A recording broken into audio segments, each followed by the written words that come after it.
Welcome, everyone. Thanks so much for joining us. My name is Heske van Doorne. I am part of the management team of YSI at the Institute for New Economic Thinking. I'm here with my colleague Manuel, and we're very excited to welcome you to another episode in the Scholars on Screen series. Our previous episode covered a lot of best practices around how to get started when it comes to sharing your work online. But today we're going to take it a step further because we have a guest who is a real pro at this, Lynn Parramore, who's Senior Research Analyst here at INET. And if you've enjoyed INET's work, then 100% you've come across Lynn's content, but she also publishes with Reuters, with Al Jazeera, with the Huffington Post, and honestly, wherever she goes, she's fantastic at taking these very complicated, nuanced ideas and bringing them down, distilling them is a better way to say it, into a framework or a sentence or a story that is digestible, understandable, and that reminds you of the parts that really matter. So we're super, super grateful to have her with us and to be able to pick her brain for a little bit and learn from her and have some of that skill rub off on us as we try to figure out how to better present ourselves online and get our ideas across. So thanks so much for being here, Lynn. And we would like to start, since you have really mastered this art, let's start with, why is this hard? And when you begun to think in that jargon and write in that jargon and teach in that jargon, it just becomes second nature. And sometimes people actually forget how to say things in normal language. And it even becomes a challenge to say things in everyday language. But that's one of the first things that I do when I work with social scientists, is kind of force them to explain something to me as they would explain it to a person on the street, just an ordinary person walking down the street, something that that person could understand. So, in other words, if you're talking about aggregate demand, regular people probably don't know what that means. But if you simply say demand for goods and services, now they get it. So it seems like a very simple thing, but it's an important thing. But because I think that's where you lose your audience right away. I would also say that economists, like other scholars, are very hesitant to boil down ideas into succinct statements. And sometimes, research doesn't have to be centered around a statement. It could be centered around a question, for example. And they'll just simply say, I can't possibly summarize the research that I'm doing into one sentence, or the book that I'm writing into one sentence. And my challenge with that is, first of all, yes, you can. And I take the example of Thomas Piketty's book, Capital in the 21st Century, which is huge. I don't know if you had the pleasure of reading it, but it's a doorstop. But you could really get at the essence of that book in one sentence. Capitalism leads to the concentration of wealth without intervention, something to that effect. It can be done. And the fact is, if you're going to publicize your work, if you are going to read a book, you're going to have to drill down like that. You're going to have to drill down like that to market it. You're going to have to drill down like that to explain it, to get funding for it, to create a title for it, which brings me to another issue. I learned this when I was working at a news site called Alternet, where we had to produce a lot of clicks for content. And when you have pressure to do that, you quickly figure out what people click on and what they don't. And what I learned from a couple of years of that experience was that there's certain kinds of headlines that just will not stand out, and others that will. And you have to remember that people are looking at headlines in feeds, and there's a lot of competition, and there's for that attention, and there's not time for anybody to figure out what the jargon is. There's not time for anybody to figure out what these disparate things that sometimes people put together in titles actually mean. I mean, like, somebody might say, okay, I'm gonna take up my research or my article, and I'm just gonna make the title X and Y and Z, and just let people figure out what that means. You know, deficits and aggregate demand and the 2024 election. You know, and it doesn't mean anything. And I would encourage somebody who hands me a title like that to put it in the form of a sentence or put it in the form of a question and really try to get as much storytelling into that title as you possibly can. It seems like it's a difficult thing to get storytelling into a title, but it can be done. I'm sending in a piece to the Institute website right now about how corporate governance models are migrating from the corporate sector into the government sector. And the title of that piece is "They Looted Companies, Now They're Coming for the Government." So there's a story in there, and there's a story. Sorry, I've got a mosquito that is just, Oh dear. there is a story in there that people can relate to. There's no jargon. And that's the kind of headline that I find tends to get people's attention. Another kind of headline that gets attention is something that asks a question that has, like, you know, something intriguing, maybe a mystery in there. Why does X happen? Something that somebody automatically kind of wants to know the answer to. And, you know, economists will sometimes say to me, well, that's just clickbait. And I'm like, that's right.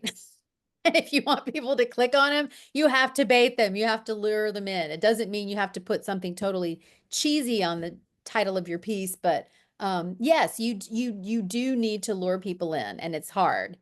And I think if you went to the INET website right now, you would find, you know, probably a mix of headlines that work and don't work. We still need to do a better job of that. But, you know, I guess the other piece of that is viral blurbs that work on social media. Again, as much storytelling as you can get in. And I think also tagging people who are active online who might have something to say about your work.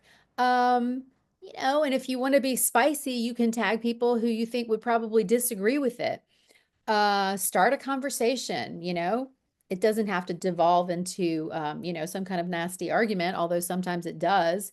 But, you know, it's all about engagement. And if you can get people engaged, then of course, maybe they're going to, you know, repost something on their own site, et cetera, et cetera.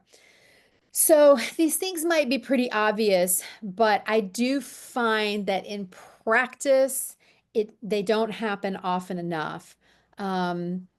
I would also say that when you're writing something about your work that's going to circulate online, you have to do something that I call front loading, which is different from the kind of writing you might do in an academic sense. In an academic sense, you know you have a professor that's going to read your paper or whatever it is. Like, you have a captive audience, if you will. Similarly with print magazines, I don't know that people really read them that much anymore, but that's another kind of captive audience. You know, somebody has this magazine in their hand. There's less competition for their eyeballs when they are holding it, and they're more likely to sort of get to the end of your piece. But not so on the internet. You have to remember that people often don't read past the first couple of paragraphs. So those first couple of paragraphs really, really have to work. And people don't like to summarize what they're going to say at the beginning of an article. There's a real reluctance to do that. Do it.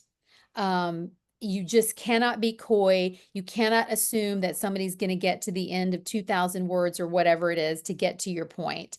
Make your point, you know, then you can go through the story of how you got to that point and make it again, you know, at the end of the article or towards the end. But you do need to sort of give it away in the beginning, as kind of counterintuitive and not fun as that might sound.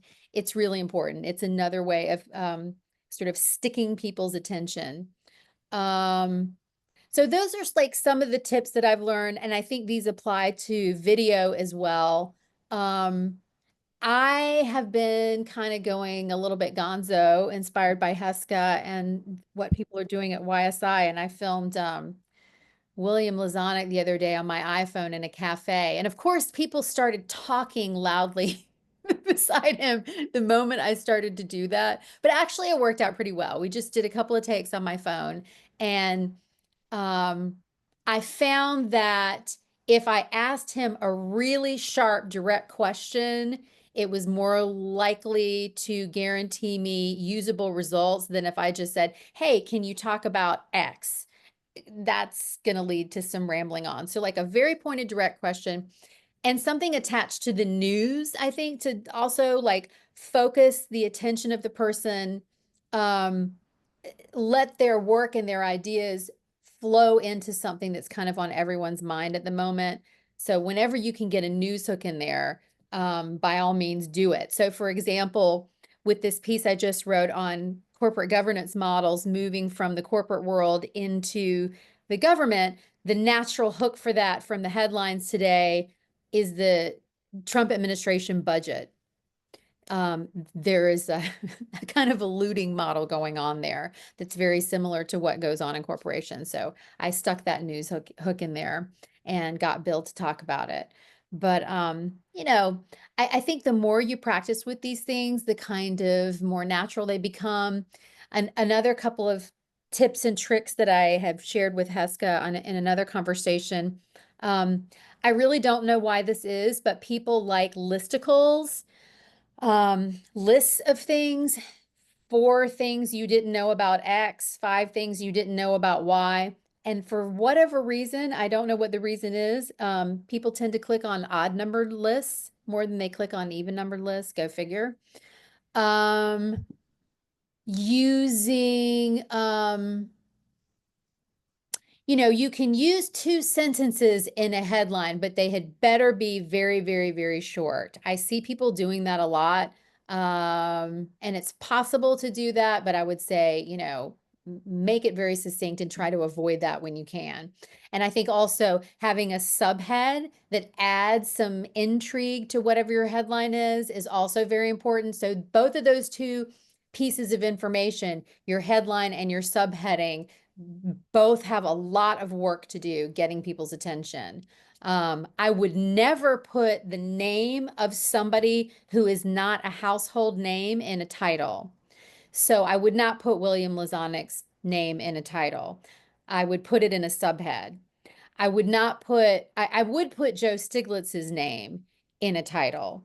You have to really think about, again, not leaving even a microsecond for somebody to wonder what it is you're talking about when they see the headline or the blurb or the subhead of your work. So that's something that social scientists push back on me too, because they'll say, well, Bill Lazonick is a household name. No, he's not.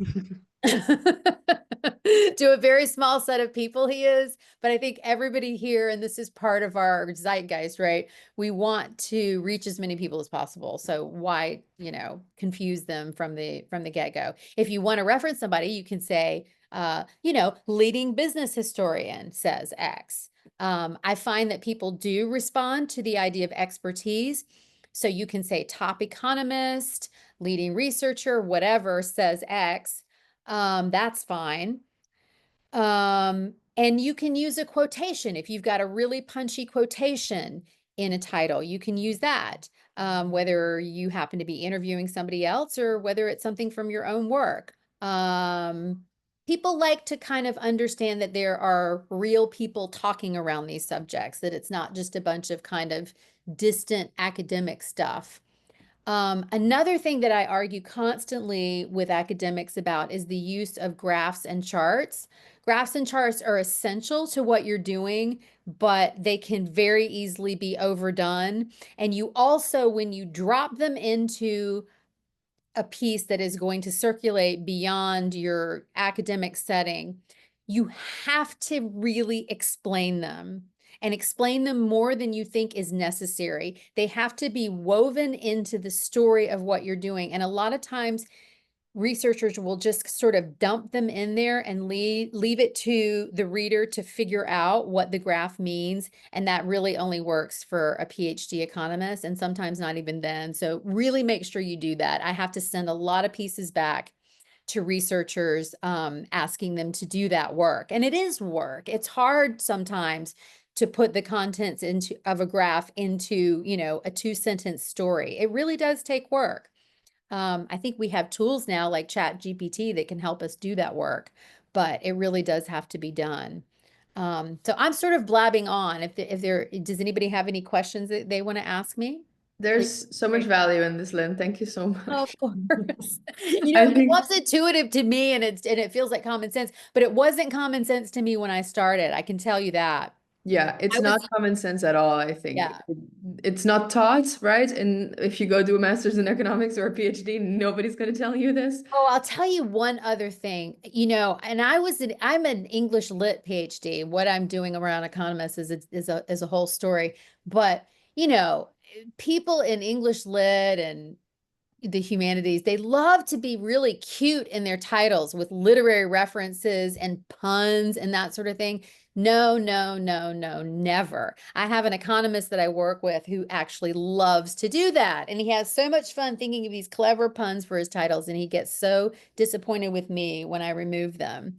Because again, sadly, people don't have time to think about what your title means. So the pun's out. If you want to stick it in there somewhere in the piece, I would reluctantly maybe say yes if it's super relevant, but yeah, don't be cute. Yeah. So we'll encourage everybody to post questions in the chat, but I'll ask one because you touched on so many different things, but I think there's a key piece that is storytelling that came up a few different times. And that once you know how to kind of frame your research in the shape of a story, you've come a long way and you're going to have a lot of benefit from that. But what does it really mean? What makes something a story? So if I Yeah, have a paper, how do I yeah. squeeze it into a story? That's a great question, and I can see somebody in the chat is asking a question about economic storytelling too. And Deirdre McCloskey, the economist Deirdre McCloskey, has a lot to say about this subject. So if you want to look at her work, I would highly recommend it. And she really thinks that 90% of what economists do is storytelling. Like you think you're just looking at data points, and the data points are kind of speaking for themselves, but obviously you're interpreting data points, and somebody else might interpret them very differently. So you are telling a story. You are creating a narrative almost every time you sit down at your keyboard and start typing.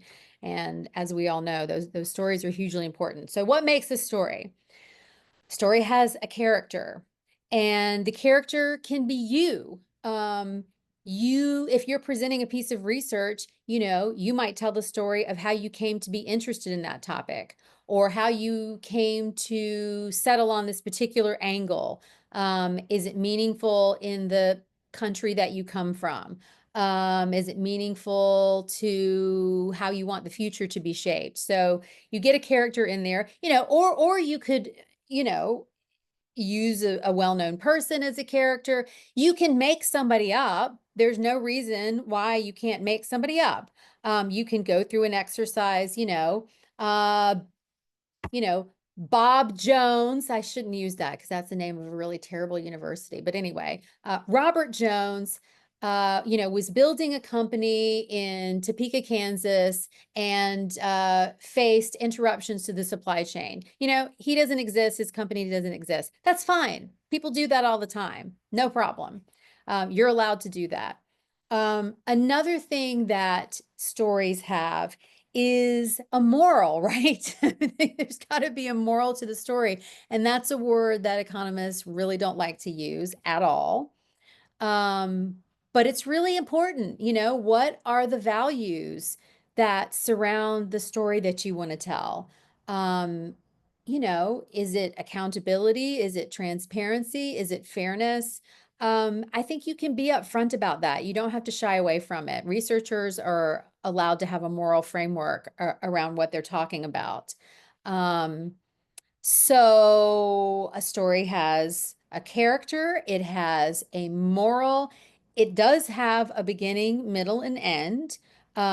Those things are important too. And, an easy way to talk about that in terms of sharing content online is say what you're going to say it, and say it again. In the three parts of what you're trying to convey. But the ending doesn't have to be something definitive. I feel like a lot of economists and social science researchers, feel like they really have to put a stake in the ground and make some kind of unassailable statement at the end of a piece, but you don't have to do that. You're allowed to end with uncertainty. You're allowed to end with a question mark. You're allowed to say that you don't know the answer. And that builds authenticity and, I think it builds trust with your audience. Obviously, that goes along with presenting other points of view. That's not always the goal of what you're trying to do, but I think that builds trust with your audience as well.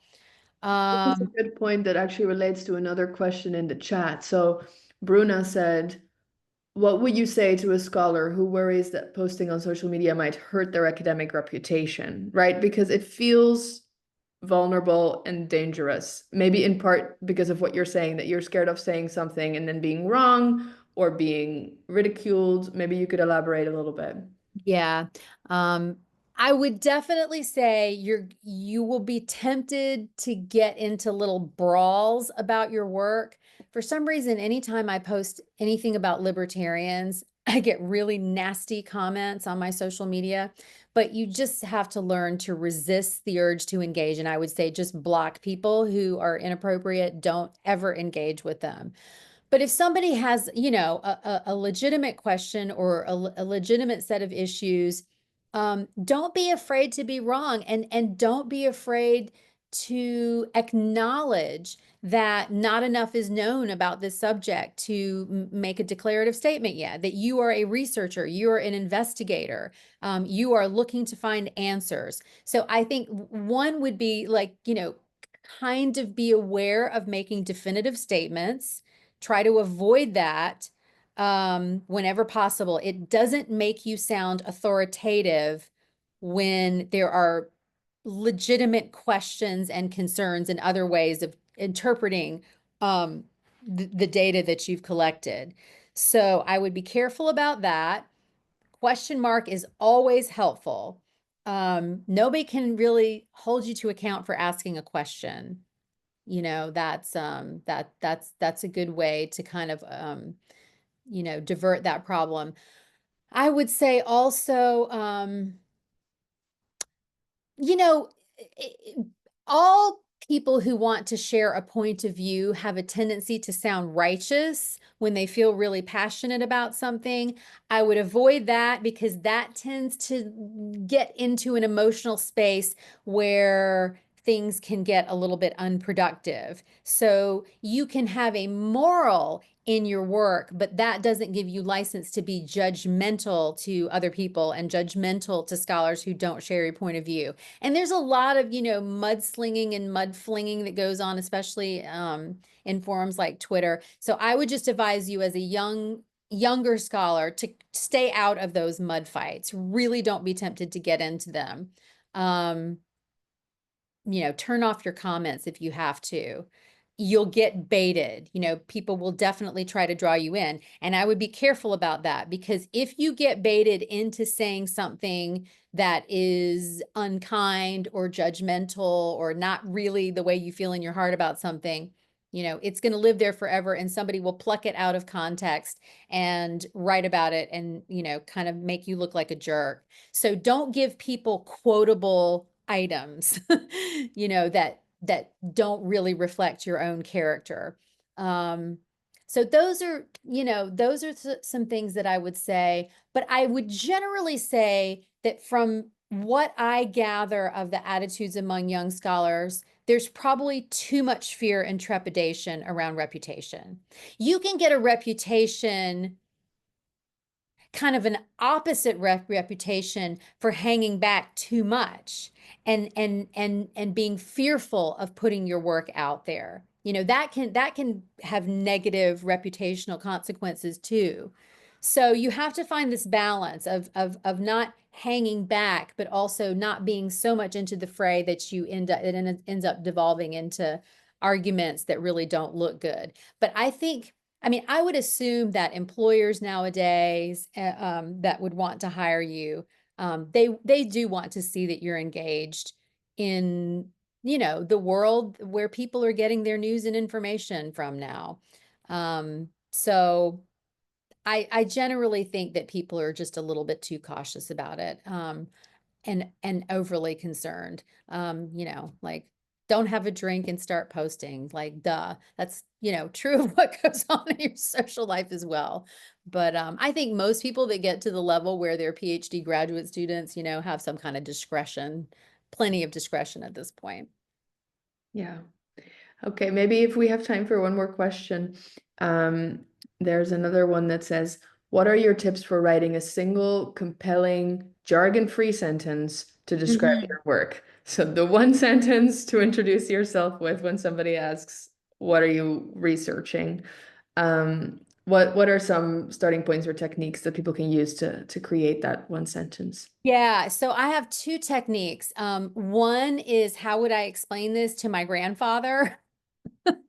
Or my grandmother or whatever. You maybe even like your neighbor Marge, who's out, gardening her tomatoes. How would you explain it to that person? That has to be your starting point. When you have media training for television, and you're speaking to, this disembodied audience out there, you're often asked to envision a person who is not well versed in what it is you're talking about. I remember when I got media training, that person's name was Marge, just this invented character named Marge. And Marge is like your neighbor. Marge is the person walking down the street. You might strike up a conversation with, but Marge has to understand what you're saying. And if Marge doesn't understand it, a lot of other people won't understand it. So I think that is a really good way to do it. And you have to play around with it. You might not get it the first time. But definitely it has to be jargon free. There's absolutely no question about it. And I think sometimes the jargon gets so embedded that you forget that it actually is jargon. I mean, like that aggregate demand example, I just had this discussion the other day, and somebody was saying, well, that's not jargon. Everybody knows what aggregate demand is. Okay, show me that, in some kind of local newspaper or whatever. Do you see that term anywhere? No. Do you see newscasters talking about it on the news? No. So be very careful about those kinds of assumptions. And I would also be careful about, even the term heterodox economics gets on my nerves. Um, it sounds like a disease. What is that? What is heterodox economics? You can say that you're challenging the mainstream, or, something. There's a way to put that into language that's not quite so off-putting. And frankly, I think a lot of the things that we talk about now, if you call them heterodox, you're marginalizing those ideas in a way. To me, a lot of the ideas that we talk about really are mainstream if you get down to what ordinary people kind of, want and think about. So I wouldn't even sort of cede the point that everything that we talk about is somehow heterodox. But yeah, those Latin sounding phrases, no, no, no, no, no. What else would I say? Yeah, you could even just practice this with your roommate or your next door neighbor or whatever, or your boyfriend or whoever. Um, put it in a sentence and see if it makes sense, and keep tweaking it until they get it. I remember when the financial crisis happened, I was coming into economics from a humanities background, and economists were forced to do this with me all the time, like, telling me about credit default swaps and the things that caused the financial crisis, and I just had to keep stopping. I don't know what that means. I don't know what is a credit default swap? What is this? What is that? What is the other thing? And they would get very impatient for a while, but finally, we would end up with common ground and a common language that I could then communicate to the public. So that was a really good exercise. I don't know if that was helpful, but I think imagining that person, or, taking a real person who's not an expert in economics, is probably the best thing to do. Thank you so much. I think it's super helpful. It's not easy, but it's very helpful to have all these pointers.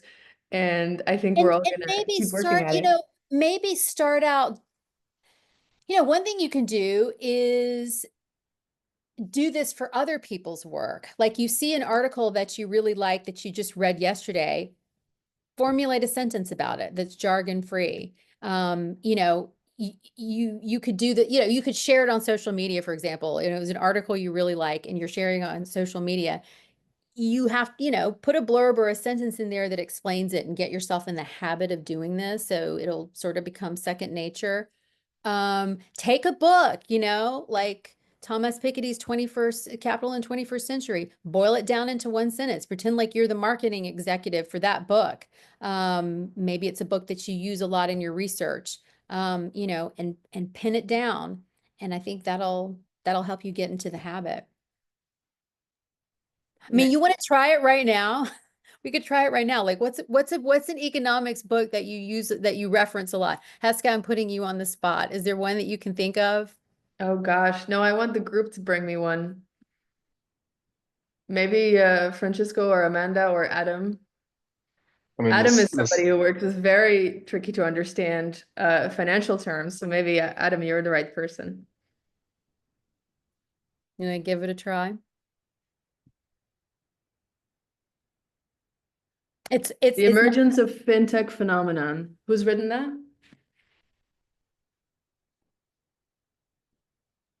So that's it. That's the title of a book, The Emergence of FinTech Phenomena. Okay, so Adam, you want to give it a shot? You want to tell us what it's about in one sentence?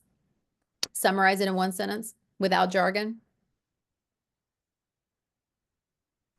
Hi, Lynn. That is tough for me. Yes. Yes. So Give it a try. yeah. My try is that financial technology, how it evolves from a bottom-up perspective, and how it reshapes the financial stability and monetary policy, like central bank digital currencies. Pretty good. That was pretty good. If I were, you know, I might tighten that up just to make it pretty, but that was pretty good. Everybody could understand it. It didn't have any jargon in it. So that's a good example. It can be done, you know, just have to focus your brain in a different way. Thank you.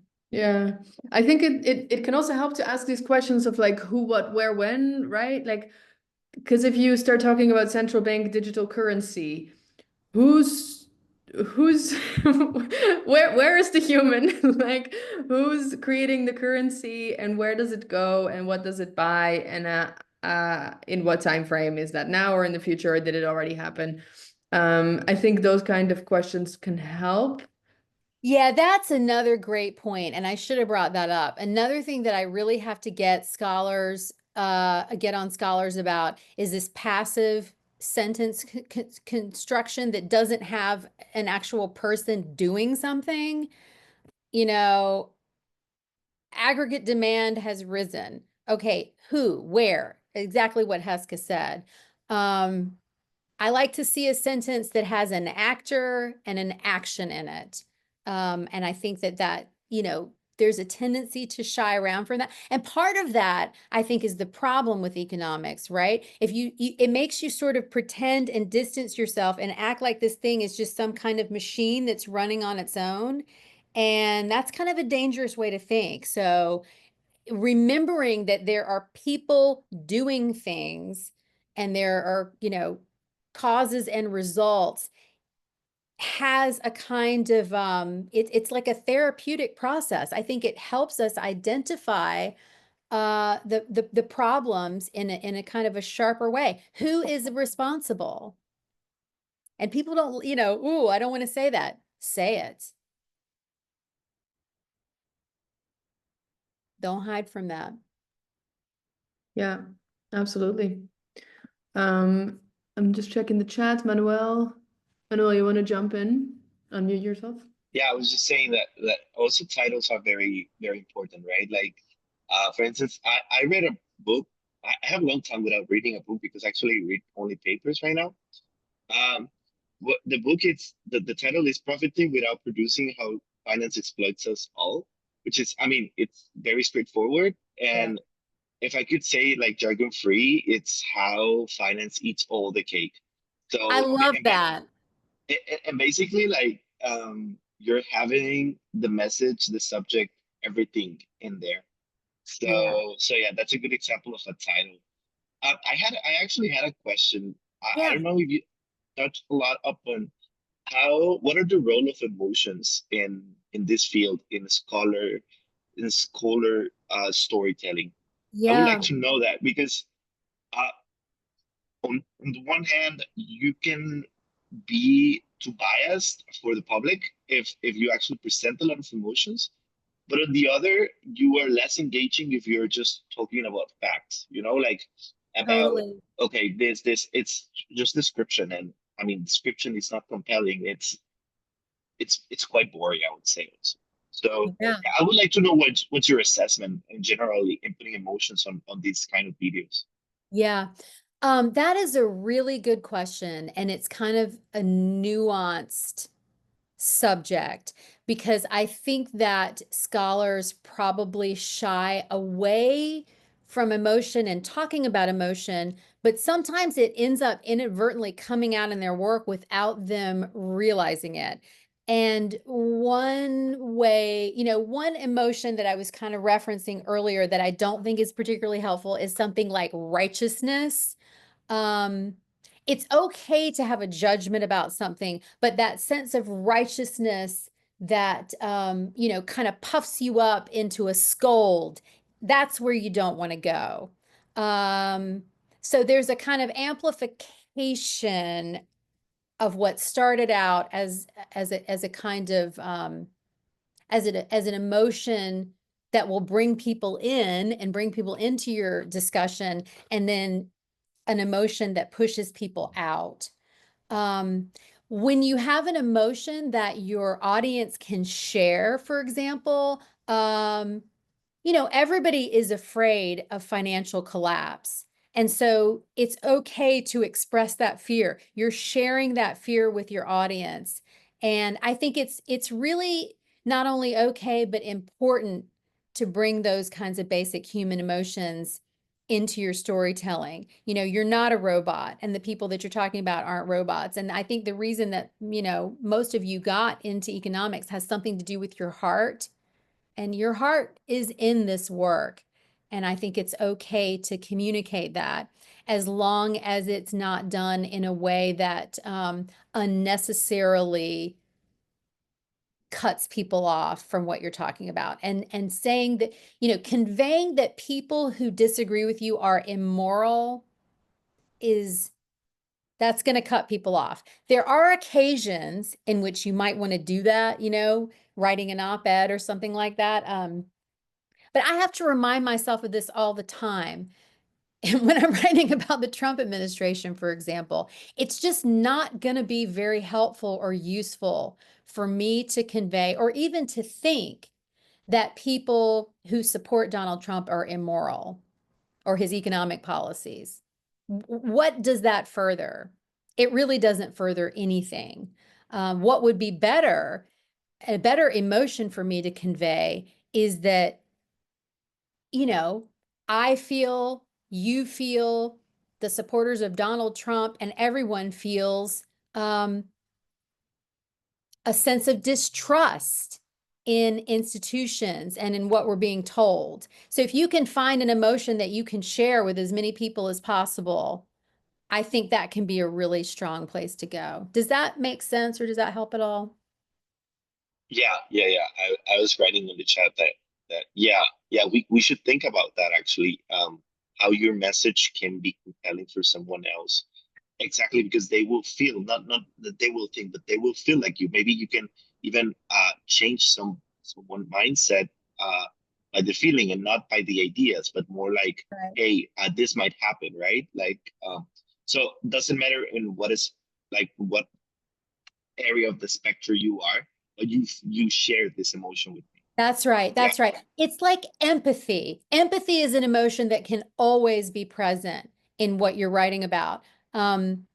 There's a scholar, Arlie Hochschild, that talks about something called the empathy wall, trying to get over that empathy wall. So she, for example, is a Berkeley, California sociologist, and she went down to rural Louisiana, in one of the poorest parts of the country where there's a lot of hardline conservative kind of voting, and basically people with attitudes, political attitudes that are the opposite of hers. And so she started out with this kind of empathetic assumption, which is the following. Everyone wants a better life for their children. Everyone.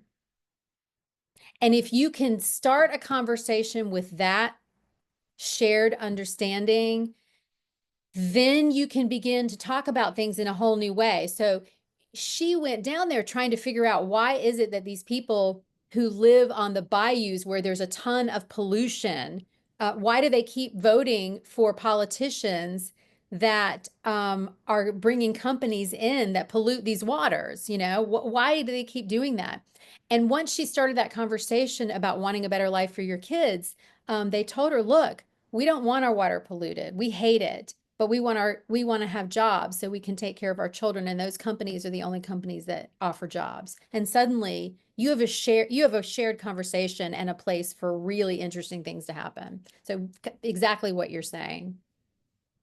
So helpful, really, to go back to that place of connection and the shared values that are underneath. I think that might be a beautiful point to end on. Yeah. So I just want to thank you, Lynn, for taking the time. I know you've been super busy, and this was really, really valuable, and I'm excited to share it with the rest of the community via the recording. Great. So thank you all for coming and bringing interesting questions and brainstorming along with us. And thanks again, Lynn, for taking the time. Of course. Thank you so much. Have Good a great luck, rest of your day. everybody. Bye-bye. Bye-bye. Thank you. Bye.